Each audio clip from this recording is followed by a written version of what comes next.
If you're experiencing pending transfers with Chase Bank, it can be frustrating. Follow these steps to help resolve the issue. Step 1. Check transfer status. Log into your Chase Bank account and navigate to the transfer section.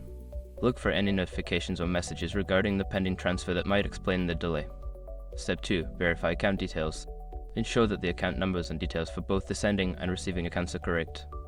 Any errors can cause delays in processing transfers. Step 3. Review transfer limits. Check if you have exceeded any daily or monthly transfer limits set by Chase Bank. If you have, this could be the reason your transfer is pending. Step 4. Contact customer support. If the transfer remains pending without explanation, reach out to Chase Bank's customer support. They can provide specific information about your transfer and help resolve any issues. Step 5. Wait for processing. Sometimes transfers can take longer due to bank processing times, especially for large amounts or international transfers. If everything appears correct, give it some time before taking further action. If you follow these steps, you should be able to address the pending transfer issue with Chase Bank effectively.